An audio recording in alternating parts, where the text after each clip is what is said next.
It is Tuesday, November 18th, 2025, and I have finished up to season 12, episode 8 of Grey's Anatomy. And I hate to reverse course on this so quickly, but Amelia Shepherd has done one, maybe two things wrong. I was going to cover a lot of stuff that happened in season 11 that I missed during the back couple episodes of the season, just because Derek died and that took over everything. But season 12 is basically handling a lot of that, so we can just keep going. When we last left Amelia at the end of season 11, she was kind of pissed with Meredith because it was Meredith had left for a year after the funeral, and Amelia was kind of just struggling on her own because not only did her brother just die and his wife just leave along with her niece and her nephew and her other niece that she didn't know about, but to make matters worse, she didn't let Amelia know that this was all happening. So she basically just had to find out about Derek dying after a surgery because they couldn't tell her while she was in surgery. So they had to wait until she was done. When Meredith comes back, Amelia is quite rightfully, in my opinion, hey, how could you pull the plug without at least, calling his sisters, letting me know, that kind of thing? And Meredith is bro, this happened to me. I was dealing with it. I was dealing with this. I needed to deal with it in the way that I needed to deal with it, and I needed to go away. I need you to respect that. And I was all right, well, it still feels kind of foul, but I understood. So then it cut to the end of season 11, beginning of season 12. Callie has just started seeing someone. Arizona's handling it reasonably well. She's doing they're doing a good job being friends, that kind of thing. Are they getting divorced? Did they already get divorced? Did I miss that? And the whole time we don't really know her name or whatever, but she gets invited to this dinner, goes with Callie as her date to Meredith's house. Meredith opens the door. Turns out it's this girl. She was one of the doctors who was there when Derek died. Most notably, this was the girl who was really pushing for Derek to get that CT and that lack of getting a CT killed him. But because of the culture of that hospital, the shittiness of her boss, the fact that wasn't a teaching hospital, she I guess wasn't taught to push further if she really thought that somebody needed something, and she just kind of deferred to her boss, and then he died, so she blames herself for it. And it's been a year and a half at this point, so she's been blaming herself for a little bit. And all of this comes to light at the dinner because they're asking Penny about where she's going, and then she says her full name, and Bailey's oh right, I do know your name from somewhere, you're transferring here. And at that point Meredith just snaps, and she's just oh yeah, she came from this hospital and she killed Derek, even though she didn't kill Derek. Meredith wasn't there. If I remember correctly, Derek was in his dying narration just I like this girl. This is the only girl here that's worth something. He was just stay strong, keep pushing. And he was oh, okay, well, now I'm going to die. But it wasn't, I don't think he ever held it against her because it was the culture of the hospital. He knew what was up.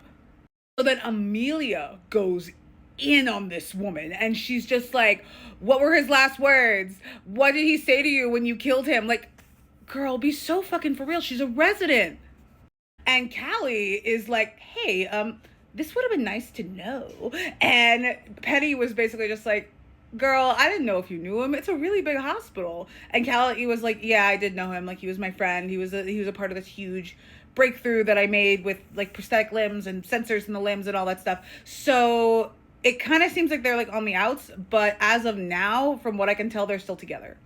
They're going through it though, because Penny, as she's starting in the program, she gets assigned to Grey because Grey is general surgery, and Grey spends the first episode that she's supposed to be teaching her just hazing her, being really mean to her. And then when Callie's just hey, you're doing the most. If you can't handle this, then send her to somebody else. Let her learn something. And Meredith's just girl, this is between me and her. Stay out of it. Stop talking to me about your girlfriend.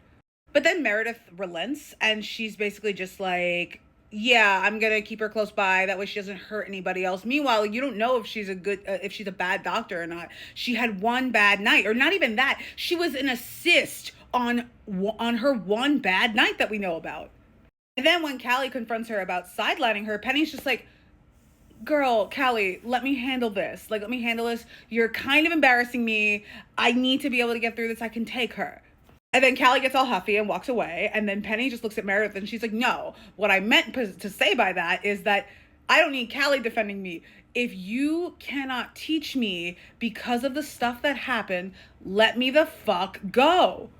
And at that point, Meredith goes to talk to Derek in the chapel. She talks to Alex. It's like, oh God, Alex, we're going to get there. The whole time this is happening, there's like this transplant thing happening, and he was hiding a tumor, and it was a whole thing. So they needed to get rid of the tumor. They needed Callie. They needed Amelia. So it's just very awkward. Callie wanted to bring Penny in on the skull transplant because that's where the learning opportunity is. But Meredith has her stuck on this donor kidney.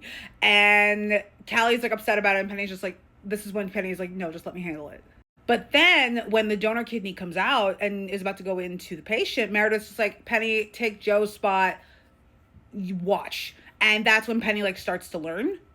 And this happens at the absolute worst time for Joe. Like, this is one of the worst like mental health situations I think that Joe has ever been in. There's this misunderstanding between her and her bestie, Stephanie. Stephanie is the girl who was dating Jackson. She's not dating Jackson anymore because he married April, that whole wedding thing, whatever. I guess if Joe is the character who's supposed to be receiving the torch that Meredith is passing, I guess Stephanie, like as an intern, I guess Stephanie is the one receiving Christina's. Like, she's very cutthroat. She's about her work. And it seems like she's really, really hyper-focusing on neurology in the way that Christina focused on cardiology. And so far, it looks like they have like a cool friendship and everything is like copacetic. But then Stephanie tells Amelia a story about how she didn't want to like put a patient through like what looked like a really horrible kind of PT after a brain surgery. And she's like, I had sickle cell anemia. I was in this trial and I was 5 and I just remember them torturing me and I didn't really understand that it was for my own good. And now that I know it was for my own good, it still sucks because it hurt and I don't want to do that to somebody else. And Amelia believes her, but Joe did not know this backstory. So she's like, she's like, I've known her for a while. She's never told me the story. She's lying. And then Amelia goes off on Stephanie. And then Richard's like, hey, Amelia, you've known Stephanie for a good long time. Why did you take the word of some resident that you barely know over this girl who has been your right hand? And Amelia's like, oh, because it turns out, yes, she was in a sickle cell trial. She was a sick kid, and Amelia feels terrible. And Stephanie's just like, all right, fine. Like, we're cool. We're Gucci. Which brings us back to the dinner party, because Joe and Stephanie are at this dinner party, and Joe is like, hey, I'm really sorry that I thought you were lying. And I like did all that shit with Amelia.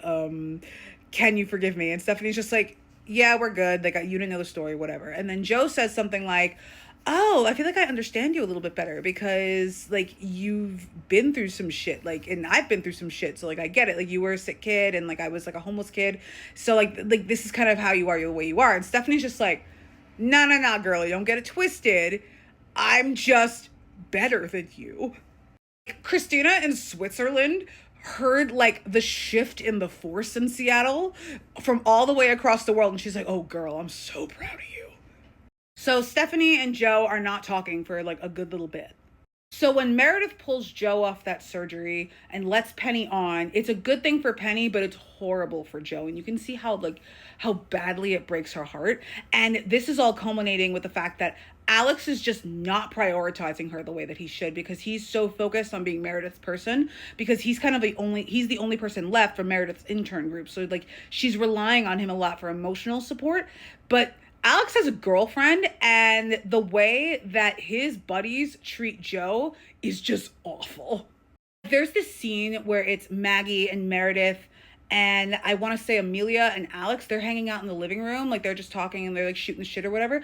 And then you see in like 2 rooms down where Joe is still within earshot, she's just not in the room because she wasn't invited into the room. And at that point, it was Joe's house too.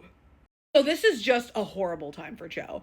And then she eventually makes up with Stephanie because they're bonding over like a burn patient. And then Stephanie's like, I didn't mean to say you weren't good. Like, I'm sorry. And Joe's like, I'm really, really sorry for basically everything. And they apologize. They're good. They're copacetic again. But then Joe comes home and she's just like, Alex, we're done. And I say this as someone who has consistently said that Alex is the only man on this show that's worth something. I was so proud of Joe in that moment. And as of where I am, Alex is in the middle of proposing to her. It turns out all of like this little whispering and shit that he was keeping a secret from Joe was him hiding a ring at in Meredith's room or whatever. I don't know how that's gonna go. There's a whole lot of shit that I haven't covered yet. This season is ramping up, y'all. Like, I'm excited.